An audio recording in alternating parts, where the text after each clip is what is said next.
কেয়ামতের একটা আলামত রাসূলুল্লাহ সাল্লাল্লাহু আলাইহি ওয়াসাল্লাম বলেছেন, কেয়ামতের আগে লোকে মদ তো খাবে, কিন্তু ইউসাম্মুনাহা বিগাইরি ইসমিহা, মদকে মদ বলে ডাকবে না, ভিন্ন নামে ডাকবে। এই যুগে ডাকে কি না? যদি বলে মদ খোর, শুনতে কেমন কেমন লাগে, কিন্তু একটু ড্রিঙ্কস করে, শুনতে তো ভালোই লাগে।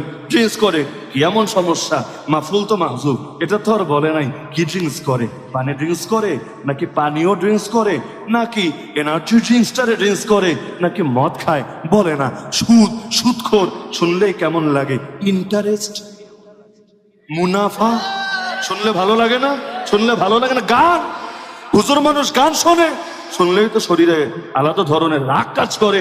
কিন্তু হুজুর মানুষ মিউজিক মিশ্রিত নাশিদ শোনে, শোনে না? মিউজিক মিশ্রিত নাশিদ কোন ক্ষেত্রে শোনে? আরে এই মিউজিক যদি মাহের জিন ব্যবহার করে তখন হারাম, যদি সামি ইউসুফ ব্যবহার করে তখন হারাম, আর যদি আমাদের সেলিব্রিটি শিল্পীরা ব্যবহার করে তখন আরাম। আর যদি মিউজিকটা হয় আল কুদস নিয়ে বানানো সঙ্গীতের ক্ষেত্রে, যদি মিউজিকটা হয় আমাদের চেতনা, আমাদের প্রেরণার কোন সঙ্গীতের ক্ষেত্রে, তাহলে তো ব্যাপারই না। নিজেরাও ধুমায়া শেয়ার দিতে হবে, নিজেরা তো শুনতে হবে, গোটা জাতিরা শোনাতে হবে। কারণ এটার মধ্যে যেহেতু আল কুদসের কথা আছে, এখন কথা যেহেতু ভালো, সুতরাং মিউজিক থাকলেও সমস্যা নাই, এটা কখনোই হবে না আর কালো।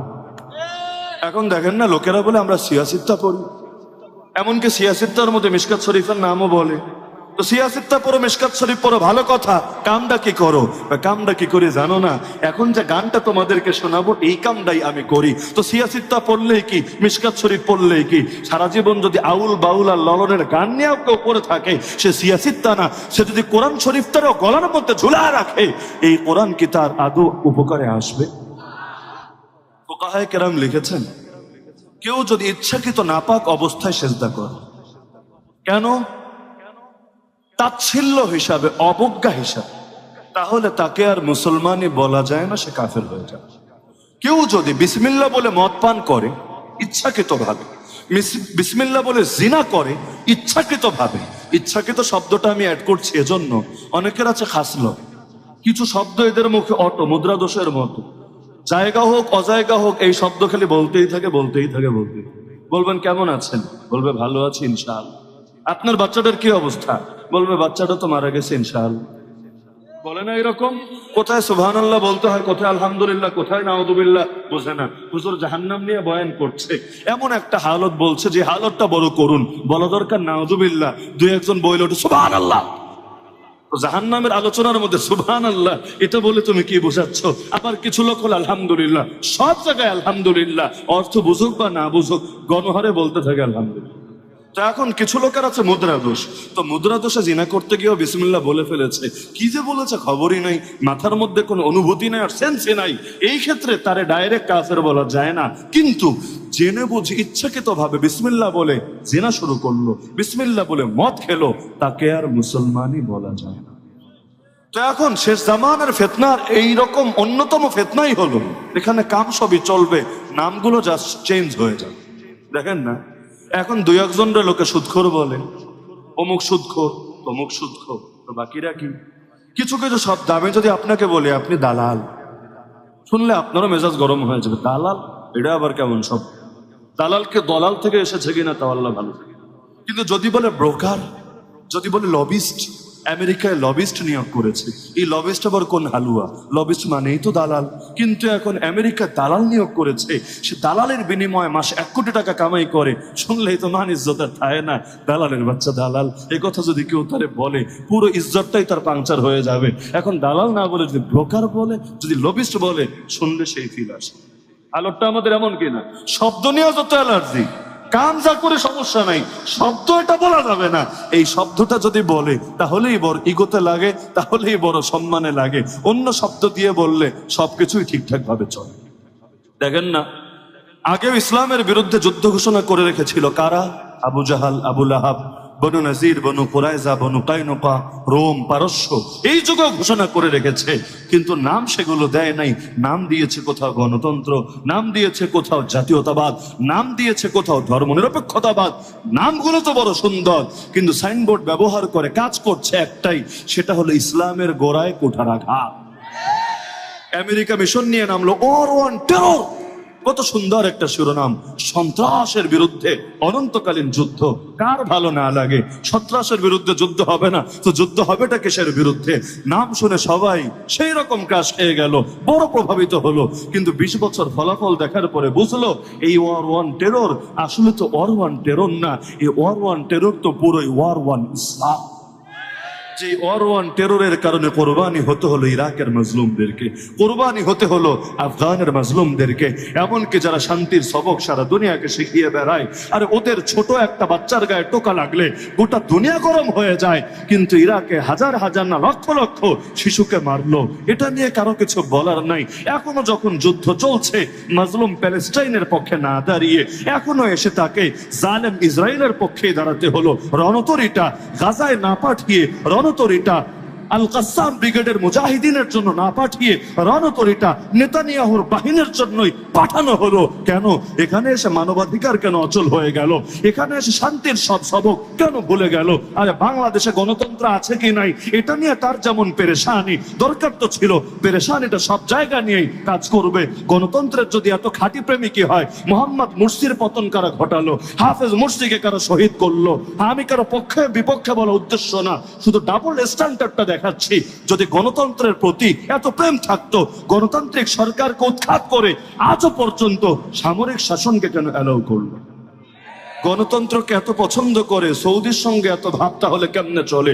সৌদিতে আবার গণতন্ত্র ছিল কবে? রাজতন্ত্র, রাজতান্ত্রিক দেশ, তারা তোমার দোস্ত হয় কিভাবে?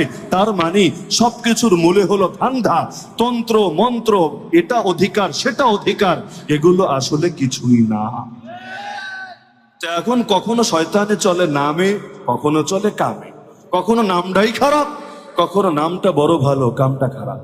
আর মানুষ সাধারণত বাহ্যিক জিনিস দেখে বেশি প্রভাবিত হয়। ছোট বাচ্চাদের ক্ষেত্রে অনেক সময় দেখবেন আপনি কপালটারে ভ্রুকুঞ্চিত করে কপালটারে গুছিয়ে তার দিকে খালি এভাবে ইশারা করছেন, মারছেন টারছেন না, খালি ইশারা করছেন, দেখবেন ভ্যা করে কেঁদে দিয়েছে। কিন্তু তারে একটা মায়েরই দিয়ে দিয়েছেন পিঠের মধ্যে ঠাস করে, কিন্তু মুখে একটা হাসি, কিরে আব্বা কেমন আছো, কি অবস্থা তোমার, খেলাধুলা ঠিকঠাক ভাবে চলছে? যদি ব্যথাও পায় প্রথমে একটু কনফিউজড হবে, একটু চোখগুলো বড় বড় করে তাকাবে, বোঝার চেষ্টা করবে আসলে কি মারলো না দুষ্টমি করলো, আদর দিল না আমার শায়েস্তা করলো। যদি মুখে হাসি দেখে বুঝবো আচ্ছা আচ্ছা মজা করেছে, হয়তো একটু বেশি লেগে গেছে, বলবে না না আলহামদুলিল্লাহ আঙ্কেল আমি বড় ভালো আছি। বাচ্চারা আসার খেয়ে পড়ে গেল, দরকার ছিল আগে কাঁদা, আগে না কেঁদে আগে ডাইনে বামে দেখ, একবার সামনে তাকায় একবার পেছনে তাকায়, কেউ দেখে ফেলেছে কিনা। যদি দেখে না কেউ দেখে নাই, সুন্দর মতো ঝাড়াটা দিয়া হাঁটতে শুরু করে। যদি দেখে আপনি তাকিয়ে আছেন, আর যদি ভুলেও কিছু বলে ফেলে, আল্লাহ আল্লাহ আল্লাহ কি হইলো, তুমি এমনি আসার খাবে না, আরে ব্যথা তো পাও নাই, এখন দেখবেন ভ্যা ভ্যা করে কেঁদে আসমান জমিন একাকার করে। মহিলাদের কখনো দেখবেন এমন হয়েছে বাসায় বড় একটা তেলাপোকা এসেছে, কিন্তু ঝাড়ু একটা নিয়ে বাইরে মাইরা ফেলছে। কিন্তু এমন টাইমে তেলাপোকা এসেছে, আপনি পাশে আছেন, দেখবেন এক তেলাপোকা দেখেই তার সকল ক্ষমতা, সকল কর্তৃত্ব, সকল গরম, সকল শরম এক বাক্যে উড়ে গেছে। এমন জোরে একটা চিল্লান মারছে যেন ছাদটা ভেঙে এখন মাথার উপর পড়ে যায়। তো দুনিয়ার মধ্যে কিছু জিনিস চলে নামে, কিছু জিনিস চলে কামে। এখন দুনিয়ার জালেমরা এই পলিসিটাই বেছে নিয়েছে, আগে ডাইরেক্ট ইসলামের উপর অ্যাটাক করতো, যেভাবে চেঙ্গিস খান করেছিল, হালাকু খান করেছিল, মুসলিম বিশ্বকে মাটির সঙ্গে মিশিয়ে একাকার করে দিয়েছিল। কিন্তু ওদের অতীত অভিজ্ঞতা বলে এভাবে বেশি দিন শয়তানি করা যায় না। এই যে হিন্দুস্তানেও তো এসেছিল, বেশি না 190 বছর পর্যন্ত আমাদের পূর্বপুরুষের গলায় গোলামের জিঞ্জির পরিয়ে রেখেছিল, কিন্তু শেষমেশ পারল না থাকতে, লক্ষ লক্ষ আলেমকে শহীদ করে দিল, হাজার হাজার মাদ্রাসা বন্ধ করে দিল। তবুও তো একদিন না একদিন তাদেরকে নিজেদের এই অঞ্চল ছেড়ে তারপর নিজের দেশে ভাগতে হলো। ব্রিটেন এত বড় এক কলোনি বানিয়েছিল সারা দুনিয়া জুড়ে, যেখানে সূর্য কখনো ডুবতো না, এত বিশাল এক রাজত্ব, কোথাও না কোথাও আসমানে সূর্য থাকতো। সেই ব্রিটেন ছোট হতে হতে আমার জানা মতে এই 2023-এর কথা যদি আমরা বলি, একটা কলোনিও নাই ব্রিটেনের অধীনে। এক সময় এত বড়, এখন এত ছোট, এগুলো থেকে ওরা বুঝেছে কারো স্বাধীনতা কেড়ে নিয়ে, কারো গলায় গোলামের জিঞ্জির পরিয়ে, কাউকে খেপিয়ে দিয়ে বেশি দিন রাজত্ব করা যায় না। এক সময় মজলুম জাগেই জাগে, অধিকার ভালোয় ভালোয় না দিলে অধিকার ফিরিয়ে নেওয়ার জন্য প্রয়োজনে যুদ্ধে নামে। 70 বছর পর্যন্ত ফিলিস্তিনের মুসলমানদেরকে তো কম মারে নাই, কম রক্ত ঝরায় নাই, কম শহীদ করে নাই। কয়জন পাশে দাঁড়িয়েছে? আর অন্য জিনিস বাদ দেন, কয়জন ফতোয়া দিয়ে সারা দুনিয়ার মুসলমানদেরকে এই মুসলিমদের পক্ষে এক প্ল্যাটফর্মে আনার জন্য চেষ্টা করেছে। পৃথিবীর 180 কোটি মুসলমান যদি একসঙ্গে গর্জে উঠতো, আমাদের প্রথম কিবলা, আমাদের চাই চাই, আমাদের আল আকসা, আমাদের চাই চাই। যেভাবে আয়া সোফিয়া ফিরে এসেছে, এভাবে বাবরি মসজিদকেও ফিরিয়ে আনতে হবে, এভাবে আল আকসাকেও মুক্ত আর স্বাধীন করতে হবে। আল আকসায় যাব, সকলে মিলে আমরা নামাজ আদায় করব সেখানে প্রাণ খুলে। এই দাবি যদি সকলে মিলে করত, মোটেও জটিল ছিল না। নিজেদের অধিকার কেড়ে নিতে পারত, কিন্তু মাজলুমের পক্ষে কথা বলার লোক বড়ই কম ছিল। 73 বছর পরে যখন ঘুরে দাঁড়ালো, যখন জালেমের কলিজার মধ্যে বড় শক্ত এক আঘাত আনলো, এখন অনেকের পেছনে আগুন লেগে গেছে। এখন তারা ফতোয়া দিতে শুরু করেছে, কামটা করলো কি? এটা তো আত্মহত্যা, এটা তো আত্মঘাতী। আরে ওরা মেরেছে, বিপরীতে যদি ওদেরকে মারে ওরা কি বাঁচবে? ওদের বাদ দিলাম, সিভিলিয়ানরা যে হতাহত হবে, বাড়ি গাড়ি যে ধ্বংস হবে, এটার দায় কে নিবে? আরে এতকাল যেন মারতো না, কোলে তুলে যেন খালি চুমু দিত, এখন মারতে শুরু করেছে। এখন তোমার কলেজে আগুন ধরেছে, উড়ে এসে জোরে বসলো। স্বাধীন দেশকে দখল করে তাদেরকে এক পাশে ফেলতে ফেলতে পশ্চিম তীরের সামান্য অংশ আর খালি গাজাটা বাকি রাখলো। বাংলায় বলে গাজা, আরবিতে বলে গাজ্জা। এই গাজাটা বাকি রাখলো, সব তো খেয়ে ফেললো। মুসলমানদের থেকে তাদের কেবলা, প্রথম কেবলা পর্যন্ত ছিনিয়ে নিল। এত এত জুলুম করলো। তখন তোমার মনে হয় নাই মাজলুমের অধিকার আছে আঘাতের জবাবে প্রতিঘাত আনার? মাজলুমের অধিকার আছে ইটের জবাবে পাটকেল ছোড়ার। উযিনা লিল্লাযীনা ইউকাতালুন বিআন্নাহুম যুলিমু। যারা মাজলুম হবে আল্লাহ বলেছেন তাদেরকে অনুমতি দেওয়া হয়েছে আঘাতের জবাবে প্রতিঘাত আনার জন্য। আখরিজুহুম মিন হাইতু আখরাজুকুম। তারা যেভাবে বের করে দিয়েছে তোমাদেরকে তোমাদের এলাকা থেকে, রব্বুল আলামিন বলছে এবার তোমরা ওদেরকে উচ্ছেদ করবে ওদের জমিন থেকে।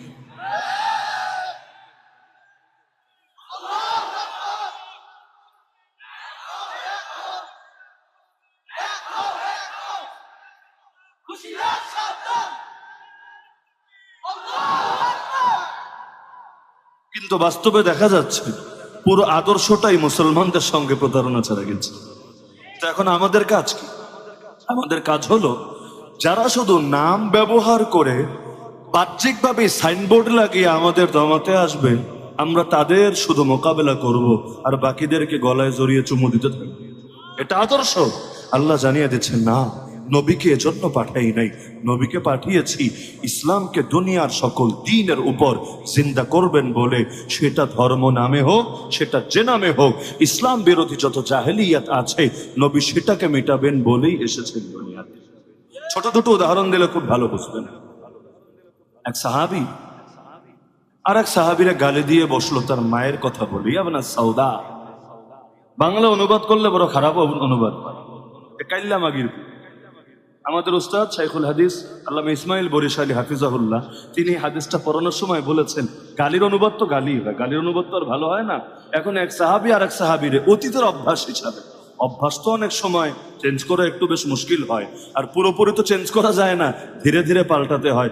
কিছু লোক দেখবেন শালা শব্দ ছাড়া কথাই বলতে পারে না, কারণ পোলারও ডাকে ওই হালার পর হালায় দিকে হয় না অনেক সময়। মানে এইটা গালি হিসাবে বলছে তা না, মুখে অটো হয়ে গেছে, এখন কোন জায়গায় যে কি বলতে হয় এইটা বুঝতে পারে না। তো এখন দেখা গেল গালি দিয়ে বসলো, ইয়াবনা সৌদা। এখন আল্লাহ রসুলের কানেও চলে আসে। রসুল এত বেশি রাগ করলেন, তিনি চিৎকার করে বললেন, তুমি কাজটা কি করলা? আইয়ারতাহু বিউম্মি ইন্নাকা মরউন ফিকা জাহেলিয়া। আরে তার মায়ের নাম নিয়ে তুমি তাকে লজ্জা দিলা? তার মা হয়তো কালো ছিল, থাক, কিন্তু তার মায়ের প্রসঙ্গে এই যে তুমি তার শরম দিলা, মনে রাখবা তুমি কালেমা পড়তে পারো, কিন্তু এখনো তুমি এমন একজন মানুষ যার ভেতর জাহেলিয়াত রয়ে গেছে। তো জাহেলিয়াত বলে কারে? আগেই যে বলেছি ইসলাম বিরোধী যা আছে সবই জাহেলিয়াত। সহিহ বুখারী যারা পড়েছেন দেখবেন একটা শিরোনাম আছে, বাবুন আল মাআসি মিন উমুরিল জাহেলিয়া। অর্থাৎ যত গুনাহ আছে সবই জাহেলিয়াত। ইসলাম এসেছে সব ধরনের জাহেলিয়াতকে মিটাবেন বলে। তো একটা ঘটনা তো বললাম, দ্বিতীয় ঘটনা হলো রাসূলুল্লাহ সাল্লাল্লাহু আলাইহি ওয়াসাল্লাম এক যুদ্ধের ময়দানে আছে। যুদ্ধের ময়দানে এক আনসার সাহাবী মানে মদিনা সাহাবী আর এক মুহাজির সাহাবী মানে মক্কা থেকে যারা হিজরত করেছেন এমন একজন সাহাবী, দুইজনের ঝগড়া লেগে গেছে। ঝগড়া তো ভাই লাগবে, ঝগড়া ভালো মুমিন হলে, ভালো মানুষ হলেই ঝগড়া লাগবে না, বিষয়টা এমন না। দক্ষ ড্রাইভারও গাড়ি চালাতে গেলে কখনো কখনো অ্যাক্সিডেন্ট করে।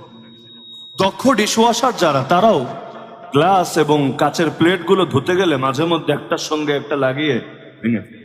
দক্ষ পাচকও রান্না করতে গেলে কখনো এক ড্যাগের সঙ্গে আর এক ড্যাগের সংঘর্ষ ঘটিয়ে ফেলে। তো মানুষ হিসাবে ঝগড়া হতেই পারে, এই যুগে হয় না? দেখেন না, হুজুরদের ঝগড়ার ঠেলায় জাতি ক্লান্ত। মাঝে মধ্যে মানুষ পেরেশান হয়, হুজুর যেই পরিমাণ ঝগড়া চলে মাইক সামনে নিয়ে, এখন কারে আমরা নিমু? এ আরে গালি দেয় এইটা বইলা, ও আবার গালি দেয় এইটা বইলা, এখন বড় মুশকিলের মধ্যে আমরা পড়ে আছি, আমরা এখন কি করব? তো ঝগড়া একটা ন্যাচারাল বিষয়, ঝগড়া হয় না? জামাই বউর মধ্যে ঝগড়া হয় না? আচ্ছা, জামাই বউর মধ্যে ঝগড়া হলে কি বোঝায়? যে এদের মধ্যে প্রেম নাই, মহব্বত নাই, এটা বোঝায়? বরঞ্চ উল্টা, যেখানে ঝগড়া বেশি হয় সেখানে দেখা যায় মহব্বতটা আরো বেশি থাকে। তো ঝগড়া হয়, আমাদের মধ্যেও হয়, কিন্তু দেখেন যখন আল্লাহু আকবারের ধ্বনি উচ্চারিত হয় তখন কিন্তু আর কোনো ঝগড়া থাকে না। তখন সেও মসজিদে ছুটে যায়, আপনিও মসজিদে ছুটে যান। যখন ময়দানে ডাক চলে আসে হাইয়া আলাল জিহাদ, সেও ছুটে আসে ময়দানে, আপনিও ছুটে যান ময়দানে। যখন তুমুল যুদ্ধ চলছে আলী এবং মুআবিয়া রাদিয়াল্লাহু আনহুমার মধ্যে, ঘটনা তো জানেন সকলে, ইতিহাস যেটাকে আজও চেনে, জঙ্গে সিফিন না, যে যুদ্ধে হাজার হাজার উভয় পক্ষের মানুষ শহীদ হয়েছেন, যাদের মধ্যে বড় বড় সাহাবীরা পর্যন্ত ছিলেন। এমন ভয়াবহ যুদ্ধ, চান্স নিতে চাইল তৃতীয় পক্ষ। আমাদের মধ্যেও যত যুদ্ধ হয় হুজুরে হুজুরে, চান্স কিন্তু নিতে চায় কাফেররা, চান্স নিতে চায় এজেন্সিরা, চান্স নিতে চায় ইন্টেলিজেন্টরা। তারা চায় এগুলোকে কেন্দ্র করে মুসলমানের শক্তিকে খর্ব করতে, এগুলোকে কেন্দ্র করে মুসলমানের গলায় চিরকাল গোলামের জিঞ্জির লাগিয়ে রাখে। এখন আলী এবং মুআবিয়া রাদিয়াল্লাহু আনহুমার মধ্যে বয়ানের যুদ্ধ না, কথার যুদ্ধ না, একেবারে ফিল্ডের যুদ্ধ, সামরিক যুদ্ধ শুরু হয়ে গেল। উভয় পক্ষে হাজার কে হাজার মানুষ মারা যেতে লাগলো। এখন খ্রিস্টানদের বাদশা চান্স নিল, চিঠি পাঠালো মুআবিয়া রাদিয়াল্লাহু আনহুর কাছে, মুআবিয়া দেখো আমি দেখতে পাচ্ছি তুমি হকের উপর আছো। বাহ, কাফেরও বুঝে ফেলছে কি হকের উপর আছে। এই যুগে দেখেন না, শাহবাগীরাও বুঝা ফেলায় কোন হুজুর সত্য কথা বলে, কোন হুজুর মিথ্যা কথা বলে। ওরা বলে এই হুজুর ধর্মের সঠিক ব্যাখ্যা করেছে, ওই হুজুর ধর্মের অপব্যাখ্যা করেছে। যে ইসলামরা যত বিকৃত করে, যে ইসলামকে যত গান্ধীবাদী আদর্শে পরিণত করতে পারে, তার উপরে তত বেশি খুশি। দেখবেন একদিকে নাস্তিক আর একদিকে আবার আরেক পীরের মুড়ি। হয় না এমন? হয় না যে এই পীর তার থেকে নামাজ মাফ করে দিয়েছে, রোজা মাফ করে দিয়েছে, সব ইবাদত মাফ করে দিয়েছে, দ্বীনের জন্য সব কাজরা রহিত করে দিয়েছে, খালি পকেটটা ভরে দিলে আর নিয়মিত গরু ছাগল পাড়ায় দিলে আর কিছু লাগবে না, জান্নাত দেওয়ার ঠিকাদারি নিয়েছে। দেখবেন নাস্তিকরাও এদের উপর খুশি। এ কারণে বেদাতি কাজে বড় বড় ফিগারগুলোরে বেশি পাবে। ওয়াজ মাহফিলে কম পেলে পেতে পারেন, মসজিদ মাদ্রাসায় কম পেলে পেতে পারেন, বেদাতি কাজে দেখবেন সবার আগে এগিয়ে আছে। এমনকি মাইক হাতে নিয়ে ওরা আর কি বক্তব্য দেয়, তার চাইতে বড় বক্তব্য দিয়ে ময়দানে গরম করে ফেলেছে।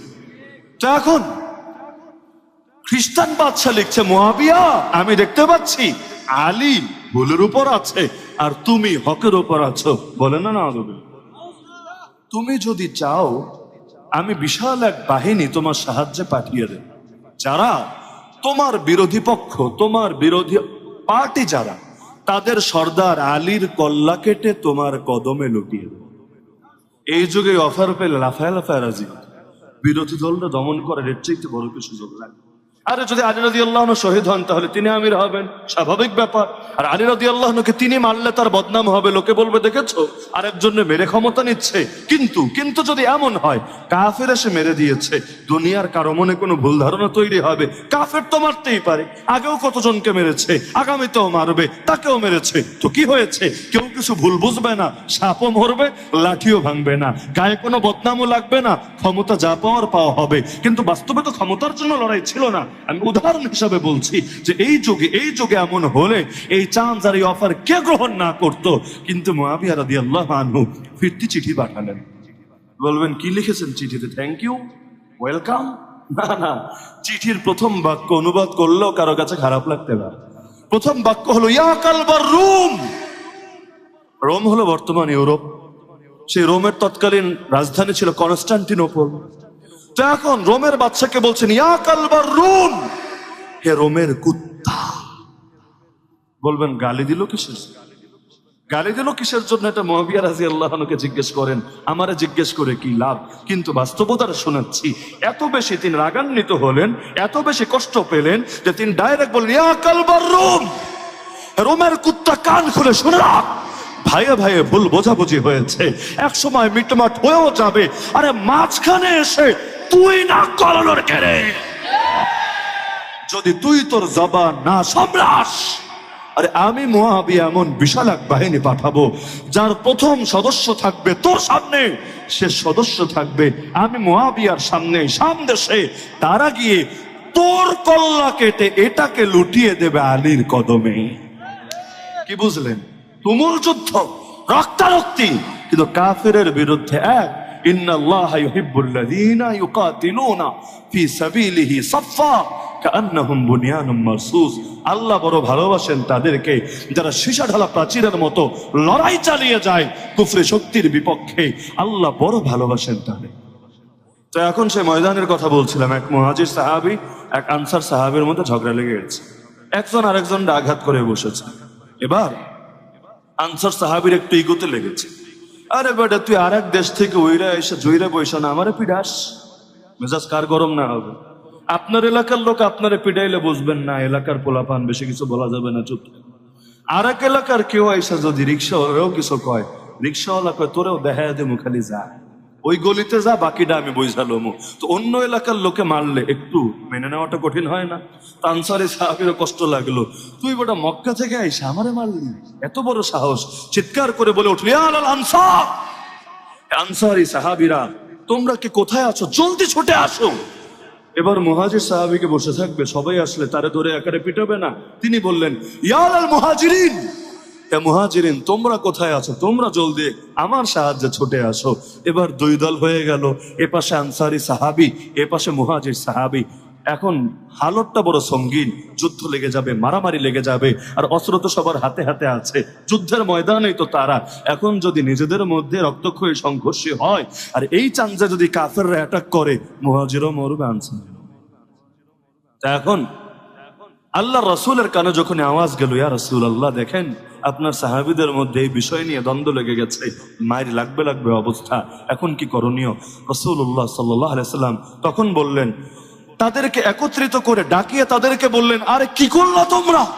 মা বালু দাওয়াল জাহিলিয়া দাউহা ফাইন্নাহা মুনতিনা। তোমাদের মুখে জাহিলি যুগের মতো কথাবার্তা কেন শোনা যাচ্ছে? তোমরা এগুলো ছেড়ে দাও, এগুলো বড় নাপাকি, বড় গান্দেগি, পুঁতি গন্ধময় জিনিস। জিন্দেগিতে কখনো দলাদলি করবা না, কখনো এক দল আরেক দলের বিরুদ্ধে যুদ্ধ করার জন্য, ঝগড়া করার জন্য রেডি হয়ে যাবা না। এই যে আজকের দুনিয়ার পরিচয়, মুসলিম পরিচয় তো এই যুগে কোনো পরিচয় না, এটা একটা সেকেন্ডারি অপশন হিসাবে থাকে। মূল পরিচয় কখনো হয় দেশীয় পরিচয়, দেশীয় পরিচয়টাই মুখ্য। যেমন ধরেন আমরা আমাদের বয়সে দেখেছি একাধিকবার শাইখুল ইসলাম আল্লামা তাকি উসমানী হাফিজাহুল্লাহকে বাংলাদেশে আসতে দেওয়া হয়নি, ভিসা দেওয়া হয়নি। কিসের জন্য? পাকিস্তানি মানুষ। যদিও পাকিস্তানি মানুষ এই দেশে নিয়মিত আসে, ওই যে তৈয়ব শাহ, তাহের শাহ এসে চিটাগাংডারে গরম করে রাখে 12 রবিউল আউয়ালে। ওই দেশে তো ভাত পায় না, এ কারণে এই দেশে উড়ে এসে ঝরে বসে। এখন তোমার যদি এতই প্রেম থাকতো, এতই ডিমান্ড থাকতো, তোমার দেশেই তো তুমি এই দিনটা দিতা, কারণ 12 রবিউল আউয়াল তোর দেশেও আসে, তো বাদ দিলাম। কিন্তু আমরা দেখেছি তাকি উসমানী সাহেবকে আসতে দেওয়া হয় না, কিন্তু যখন নরেন্দ্র মোদীকে নিয়ে আন্দোলন হয়ে হয়ে দেশ গরম হয়ে যায়, তখনও কেউ তারে বাধা দেয় না। কেন? কারণ তুমি ভারতে জন্ম নিয়েছো, সুতরাং তুমি আমার বন্ধু। তুমি গুজরাটকে রক্তাক্ত করলে করো, তুমি কাশ্মীরে মুসলমান মারলে মারো, তুমি দারুম দেওবন্দের বিরুদ্ধে অবস্থান নিলে নাও, তুমি আসামের মুসলমানদের নাগরিকত্ব কেড়ে নিলে তাও নাও, কিন্তু যেহেতু তোমার জন্ম ভারতে, সুতরাং তুমি আমার বন্ধুই বন্ধু। আর আল্লামা তকি উসমানী যত বড় আলেম হোক, তার চাইতে বড় আলেম এই পৃথিবীতে দ্বিতীয় কেউ যদি নাও থাকে, তারপরও যেহেতু তার জন্ম পাকিস্তানে, সুতরাং সে আমার শত্রুই শত্রু। যার জন্ম আমেরিকায়, সে আমার বন্ধুই বন্ধু। যার জন্ম আফগানে, সে আমার শত্রুই শত্রু। এটা হলো এই যুগের মানুষ। আবার এটা তো হলো দেশ হিসাবে, কখনো হয় দল হিসাবে। এ এক দল করে, আমি এক দল করি। এখন সে ভালো বললেও আমি বলবো খারাপ, আমি ভালো করলেও সে বলবে খারাপ। আমি মরলে সে খুশি হবে, সে বিপদে পড়লে আমি আনন্দিত হব, মিষ্টি বিতরণ করব। এটাই এই যুগের মানুষের খাসলা। শক্তি আছে, শক্তি কাফেরের বিরুদ্ধে ইসলামের পক্ষে ব্যয় না করে শক্তি ব্যয় করবে নিজের দলকে এগিয়ে নেওয়ার জন্য, শক্তি ব্যয় করবে অন্য দলের মুসলমান মুমিন একই আল্লাহর বান্দা একই নবীর উম্মতকে দুনিয়া থেকে মিটিয়ে দেওয়ার জন্য। ভাগ হতে হতে এই পৃথিবীতে মুসলমান যত বেশি ভাগ হয়েছে, ব্যক্তিগতভাবে আমার ধারণা এত বেশি ভাগ এই আসমান এই জমিন কোনোদিন দেখেনি। মুসলমান নিজেদের এত বেশি শত্রুতে পরিণত হয়েছে, যত বড় শত্রু হয়তো এই পৃথিবীতে মুসলমান কখনোই আর এক মুসলমানের ছিল না।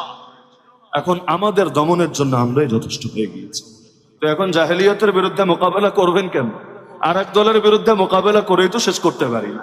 সিনেমা হল চালু থাকলে থাক, পারলে মিলাদ শরীফ পরে উদ্বোধন করে দিয়ে আসবে।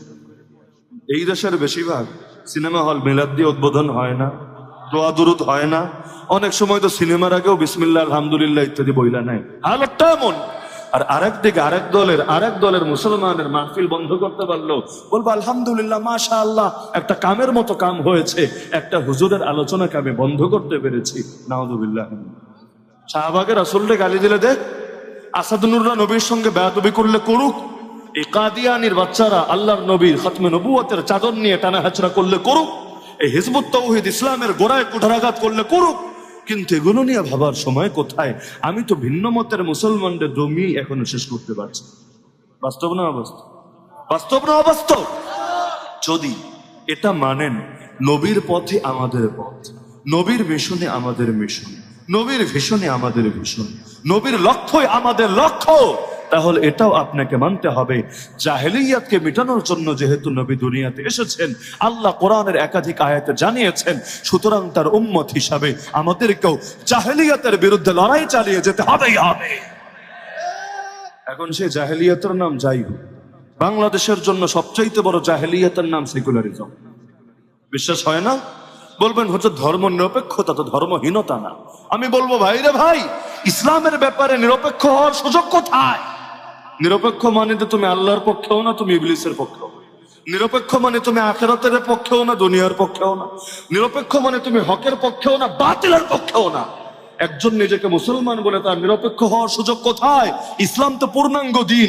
ইসলাম তো হিন্দু ধর্ম, খ্রিস্ট ধর্ম, বৌদ্ধ ধর্মের মতো না, যেখানে এক বিষয়ে শিক্ষা থাকলেও আর এক বিষয়ে শিক্ষা নাই। এই হিন্দুরা যে দাবি করে ওরা হিন্দু রাষ্ট্র বানাবে, ভালো কথা, যদি বানায়ও শুধু ভারত না, 8টা দেশ মিলিয়ে যে অখণ্ড হিন্দু মহারাষ্ট্র বানানোর চেষ্টা ওরা করছে, যদি ওরা সফল হয়েও তর্কের খাতিরে যদি মানেও, দেশ চালাবে কি দিয়ে? ওদের ধর্মগ্রন্থগুলো দেখেন, একটা দেশ কিভাবে চালাতে হয়, রাজনীতি কিভাবে করতে হয়, অর্থনীতি কিভাবে চালাতে হয়, বিচার ব্যবস্থা কেমনে প্রণয়ন করতে হয়, আইন কানুন বিধান সংবিধান কিভাবে প্রয়োগ করতে হয়, সভ্যতা সংস্কৃতি শিক্ষা ব্যবস্থা প্রতিটা ক্ষেত্রে কোন কোন শিক্ষা গ্রহণ করতে হয়, পারলে ওরা প্রমাণ দেখাক ধর্মগ্রন্থ থেকে। কিন্তু আমাদেরকে চ্যালেঞ্জ করুক, আমরা কোরআন এবং সুন্নাহ থেকেই প্রতিটা বিষয়ের অকাট্য প্রমাণ দিতে পারবো তুলে। আমাদের নিরপেক্ষ হওয়ার সুযোগ কোথায়? নিরপেক্ষ হবে সে যারটা বেশি ভালো না, যারটা কম উত্তম, সে মাঝামাঝি অবস্থানে থাকতে পারে। একুলেও নাই ওকুলেও নাই, দুইটাই ভেজাল, মাঝামাঝি থাকি, কোনো ভেজালে জড়ানোর দরকার নেই। ইসলাম কি অনুত্তম? ইসলামের চাইতে দামি কিছু হয়? ইসলামের চাইতে পারফেক্ট কিছু হয়? ইসলামের চাইতে পৃথিবীরও সকল সমস্যার বড় কোনো সমাধান হয়? যদি নাই হয়, ইসলামের পক্ষে থাকতে সমস্যা কোথায়? হয়তো মানবেন ইসলাম পরিপূর্ণ না, অথবা বলবেন সব ক্ষেত্রেই ইসলাম আঁকড়ে ধরতে হবে। যদি বলেন ইসলাম পরিপূর্ণ না, আপনি বেঈমান, মুসলমান থাকার সুযোগ নাই। যদি বলেন ইসলাম পরিপূর্ণ, তাহলে আপনার মানতে সমস্যা কোথায়? ব্রিটিশ আইন কখনো ইসলামী আইনের চাইতে সুন্দর না। মানব রচিত বিধান কখনো আল্লাহ রাব্বুল আলামিনের ডাইরেক্ট বলা বিধানের চাইতে বেশি সুন্দর হতে পারে না। আল্লাহ এবং মানুষের মধ্যে যেমন তুলনা চলে না, আল্লাহর বিধান এবং মানুষের বিধানের মধ্যেও কোনো তুলনা চলতে পারে না। যদি জগতে ইসলাম না আসতো, আল্লাহ স্বাধীনভাবে ছেড়ে দিতেন আকলের উপর, যা মনে চায় তা করতাম। কিন্তু নবী বলেছেন, পথ যদি হারাতে না চাও, একই পথে যদি থাকতে চাও, দুটো জিনিস দিয়ে গেলাম, ধরে রাখতে হবে। যতদিন ধরে রাখবা পথ হারাবা না। একটার নাম কিতাবুল্লাহ, আরেকটার নাম সুন্নাতু রাসূলিল্লাহ সাল্লাল্লাহু আলাইহি ওয়াসাল্লাম, আল্লাহর কিতাব আর তার নবীর জীবন আদর্শ। এ দুটো যতদিন ধরে রাখবা পথ হারাবা না। এগুলোকে ছেড়ে নতুন নতুন তন্ত্র মন্ত্র বাদ মতবাদ যাই ধরো না কেন, পথ শুধু হারাবা আর হারাতেই থাকবে। মুসলমানের জন্য কেন সেকুলারিজম? সেকুলারিজম দুনিয়ায় এসেছে খ্রিস্টবাদের বিপরীত। খ্রিস্টবাদ সমস্যা সমাধান দিতে পারে নাই, বরং জ্ঞান বিজ্ঞানের পথে বাধা হয়েছে। বাধাকে মেটানোর জন্য দুনিয়ায় সেকুলারিজম আবিষ্কার হয়েছে। ইতিহাস পড়েন, মুসলমানের সেকুলারিজম লাগবে কিসের জন্য? আল্লাহ কি যথেষ্ট না তার বান্দার জন্য? সূরা জুমার আয়াত সম্ভবত 52, আল্লাহ নিজে প্রশ্ন ছুড়েছেন, আলাইসাল্লাহু বিকাফিন আবদা, আল্লাহকে তার বান্দার জন্য যথেষ্ট না? যদি যথেষ্ট হয়, আল্লাহকে বাদ দিয়ে তারা অন্যের ভয় কেন দেখায়? সুতরাং আসেন এখন থেকে নবীর পথকেই নিজেদের পথ মানেন, নবীর মতকেই নিজেদের মত মানেন, নবীর মিশন ভীষণকেই উম্মতি হিসাবে, নবী প্রেমিক হিসাবে আঁকড়ে ধরি। নবী এসেছেন জাহেলিয়াতকে মেটানোর জন্য, আমরাও জাহেলিয়াতের বিরুদ্ধে অনন্ত যুদ্ধ চালাতে থাকি। চলো যাই যুদ্ধে জাহেলিয়াতের বিরুদ্ধে, চলো যাই যুদ্ধে ভণ্ডামির বিরুদ্ধে, চলো যাই যুদ্ধে বেদাতের বিরুদ্ধে, চলো যাই যুদ্ধে আল্লাহ এবং তার রাসূল বিরোধী যত আদর্শ আছে সবগুলোর বিরুদ্ধে। পারবেন না ইনশাআল্লাহ? যদি শুধু নিজেরা নিয়ে ভাবতে চাই তাহলে শ্রেষ্ঠ কোনোদিনও হতে পারবো না। উখরিজাত লিন-নাস, সবাইকে নিয়ে ভাবতে হবে, জমিনটা নিয়ে ভাবতে হবে। আল্লাহর জমিন আল্লাহকে ফিরিয়ে দিতে হবে। এই জমিন কুফর শিরিক দিয়ে ভরে যাচ্ছে, দাজ্জালের রাজত্ব কায়েম হচ্ছে। একজন মুসলমান কিভাবে এটা সয়ে নিতে পারে? আসেন না আল্লাহর জমিন, আল্লাহর দিন প্রতিষ্ঠিত করি। আল্লাহর দিন শান্তির দিন। ইসলাম শান্তির দিন না অশান্তির দিন? কি মত আপনাদের, শান্তির দিন না অশান্তির দিন? যদি ইসলাম শান্তির দিন মানেনি, তাহলে ইসলাম কায়েম হওয়া মানে কি? শান্তি কায়েম হওয়া না অশান্তি কায়েম হওয়া? যদি ইসলাম মানে শান্তি হয়, ইসলামের পথে আসেন। ইসলাম কায়েমের পক্ষে আর কোন ধরনের ভেদাভেদ না রাখি, ভুল বোঝাবুঝি না রাখি, সকলে হাতে হাত রেখে কাঁধে কাঁধ মিলিয়ে আল্লাহর জমিনের প্রতিটা ইঞ্চি ইঞ্চি মাটিতে আল্লাহর দিন কায়েম করি। ইসলাম জিন্দাবাদ, বাতিল মুর্দাবাদ। ইসলাম জিন্দাবাদ, জাহেলিয়াত মুর্দাবাদ। তাওহীদ জিন্দাবাদ, শিরিক মুর্দাবাদ। সুন্নাত জিন্দাবাদ, বেদাত মুর্দাবাদ। আল্লাহ তাআলা আমাদের সবাইকে কবুল করুন, তৌফিক দান করুন। আল্লাহ তাআলা এই মাহফিলকে কবুল করুন। যারা এর আয়োজন করেছেন তাদের প্রত্যেকের নাম জান্নাতুল ফেরদাউসের লিস্টে অন্তর্ভুক্ত করুন। আমিন। ওয়া আখিরু দাওয়ানা আনিল হামদুলিল্লাহি রাব্বিল আলামিন।